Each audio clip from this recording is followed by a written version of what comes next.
Welcome to Game Fondue Reviews. In this video, we're going to take a look at ZERTZ. ZERTZ is a two-player abstract game that's part of the Gift series. Let's jump right in with the description of the rules, see a few example turns being played, then I'll be back for some closing remarks. This is the setup for ZERTZ. All you have to do is lay out the rings to form the board. The basic game just uses these 37 rings in the center, but we've added these 11 along the outside, which are used for the tournament version of the game. All the marbles form a pool, and then you're ready to play. On a player's turn, he either places a marble and removes a piece, or he captures a piece. The game ends when a player captures 3 marbles of each color, 4 white marbles, 5 gray marbles, or 6 black marbles. So there's a few different ways to win. If it's your turn and you can capture a piece, you must perform that action. That's all you get to do that turn. And the way you capture a piece is you jump over it. So for instance, if the board looked like this, I have the opportunity to capture either of these pieces because I can jump one space and the space behind it is empty. So I might choose to do this, and then this piece would be mine. So it would go to my area, it would be in front of me, and it would be mine. After you capture a piece, if you could immediately capture another piece, you must do so. For instance, if the board looked like this and I jumped with this white piece here, then I would have to jump again and capture this one as well.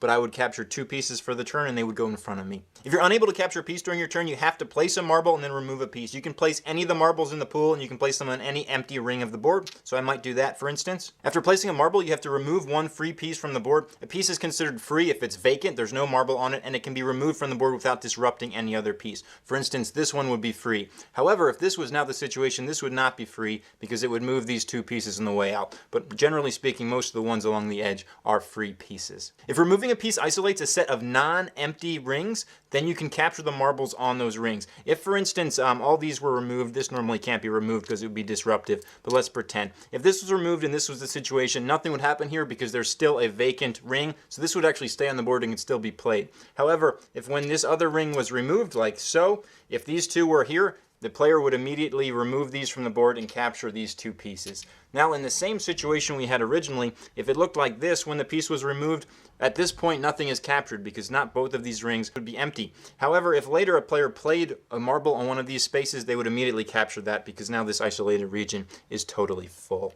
The only other thing to note is if the pool ever runs out of marbles, you have to place marbles from your own personal supply that you have captured, but you still place a marble and remove a ring as normal. As mentioned, the first player to either obtain 3 marbles in all types, 4 white, 5 gray, or 6 black marbles wins. The game also ends if all board pieces are occupied, in which case the player who makes the last move wins, but it works exactly like this, in which case the player would essentially have just captured all the pieces on the board because he's filled the entire region. It's also possible that the game ends in a draw if both players are alternating, making the same sequence of moves. Let's get going with this example playthrough. So one player is going to go first and he has to place a piece and remove a ring because there's nothing for him to capture on the board. So he's just going to place out one of these here and he's going to remove this piece from the board because it's nicely on the edge. Now the next player's turn, again, there's nothing to capture, so he has to place a piece and remove, and he can place any color he'd like. He decides to place a black one down here, and then he's going to remove this from the board. Play continues like this. We'll jump ahead a little bit in the game so you can see some more interesting situations. Welcome back. It's now this player's turn, and there's nothing he can capture on the board, so he has to play a piece and then remove a tile.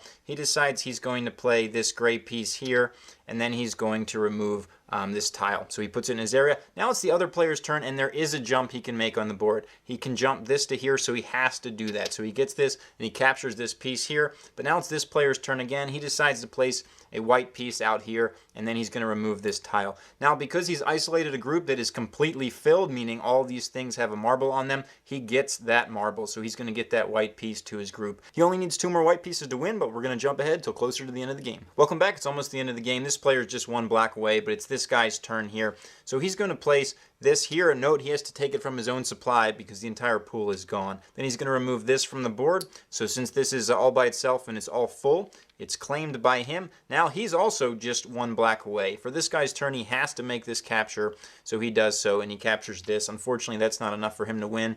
And for this guy's turn, he as well has to make a capture. But he is victorious because he has 3 of each type. I like all the games in the Gift series, and ZERTZ is no exception. One of the standouts here is that a big part of the strategy in this game is forcing your opponent to take moves. There's some problems with that on the basic 37 ring map though, because there's a dominant strategy, but it's very easy to fix, so don't worry about it. All you have to do is add a couple rings. If you don't want to go right to the tournament size board, you can just add 3 rings to the side or a couple here or there, just to make the board a little bit bigger and not quite as symmetrical. And it makes for a really good game. The turns go pretty quick. Sometimes your turn is a little bit prescribed for you, but that's the fun and the strategy of this game. So if it looked neat to you, check it out. That's ZERTZ.